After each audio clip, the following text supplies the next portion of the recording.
What's going on, guys? This is Vorkraze, and this is my Nautilus jungling commentary. I'm going to go over runes and masteries first, and then I'll get into the video.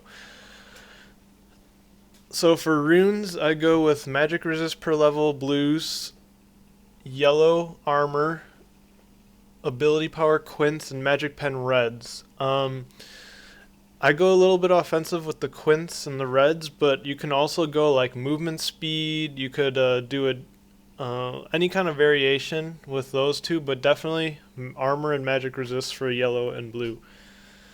And then on to the masteries. I go 0, 21, 9, and I focus on getting the movement speed and utility, and the movement speed from defense for sure, because Nautilus has a very low base movement speed, so you need as much as you can get, and that's why you could get the quints for movement speed. Starting the game off, I start with a regrowth pendant and 1 health pot, mainly because I want to get into a Philo as fast as possible, because once you get a Philo, you pretty much can stay in jungle the entire time. You almost never have to go back, and you just get a lot of sustain. So if you notice here, I start with W, and I start the W 5 seconds before the wolves come up.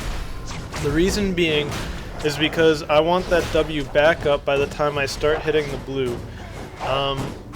The way that they have the blue kind of set up, it's a really high timer, so that's just a quick little tip. You don't have to do it, but it does turn out nicely, as you can see the W coming right back up here.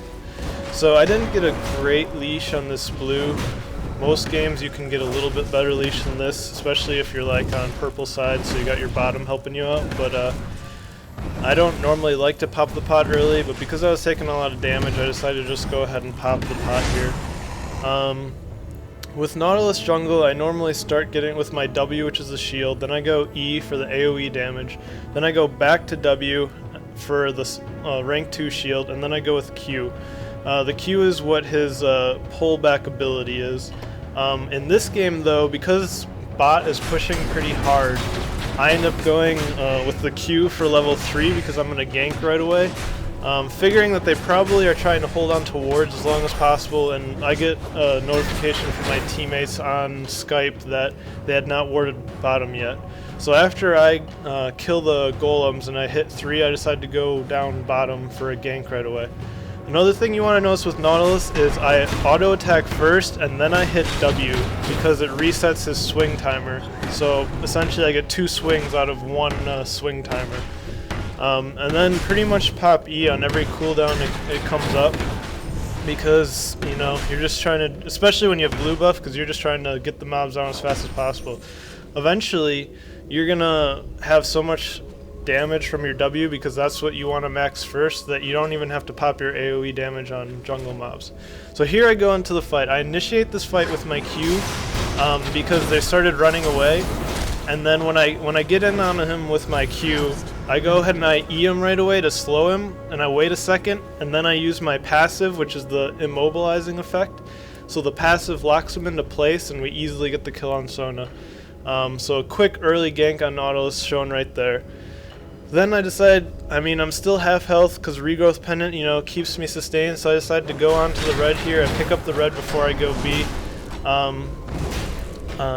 Because I only have a rank 1 in W though, I do not do as much AoE damage here.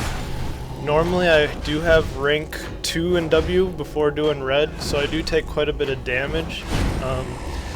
But, one successful gank, I'm only level 3, but I already have almost 1,000 gold.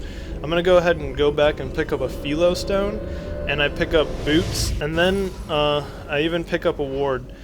As Nautilus, you really want to be very controlling, so like I want to get my wards out as soon as possible so I can see if their jungler's trying to counter jungle me, etc. So right now, just kind of going around. Another thing to note is his passive, that first swing on a mob, actually not only immobilizes them, but does additional damage. So in that mob right there that you saw with the rays, I just switched off on different rays because that way I'm doing the maximum possible damage I can to each of the rays. So top is pushing pretty hard, and they're still pretty low low on levels, so I'm deciding to come up top, figuring he hasn't gone back yet, so there's not going to be a ward here. My Warwick kind of baits him in. We don't end up getting the kill on this gank, but just notice the sequence here. I just go in because I have red buff, so I'm not going to try to use my Q right away to initiate. First I do my slow, then I immobilize him, we get stunned, so this is where I pull him in, and we do quite a bit of damage, force his summoner heal, and he managed to get away at the very end. I flashed in to try to E slow him and then do one more auto attack, but I wasn't able to get that last auto attack off. And we weren't going to tower dive, you know, we forced him to go back. And since I was already up top, I decided just to go into their jungle, pick up the golems, and then get out of there. I think I go and look for a possible gank on mid here. I give my top a ward, but nothing really happens. I go check to see if they've got rays, no rays there, so I just go back in my jungle, start jungling, waiting for another opportunity to gank. And if you notice, like, I'm already back to like full health, full mana practically, and that Philo stone is what allows me to do that.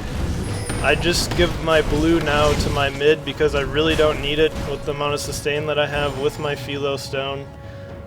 So Jax decided to push up again, which was pretty foolish, and we decided to go in on him. I forgot to slow down the stream when I was recording it, but if you notice there, I was queuing in because my Warwick was popping his ultimate, and when I queued in there, even though I didn't hit Jax, my Q still latched onto the wall, so I still was able to engage into that fight and do damage, enough damage to kill him before Jax actually killed my Warwick. For those last two camps, I decided to leave one Wraith and one Golem there because I noticed that they just got a kill bot and they went on to Dragon, so the Mumu was down there, he wasn't going to be contesting me. I was out of position for actually getting Dragon, so we just decided to let Dragon go there, and we traded it for getting a kill top. So basically that's the general early game for Nautilus jungle. His final comments are his ultimate. It's an okay ultimate. It's nice getting that target stun off. The knockup is okay in team fights, but there's really no damage output from it that I've noticed so far in the games that I've played with Nautilus. So, you know, he's really just supposed to be a disruptor in team fights, and I'm actually going to be posting some team fight videos with Nautilus, so you'll kind of see how he's just kind of a disruptor. But we end up getting another kill on a tower dive here. I go in telling my teammates that I'm taking the turret damage and them just doing damage to him. We end up pulling off the kill. I didn't even have to burn flash, and that was solid. Thanks guys for watching. Peace.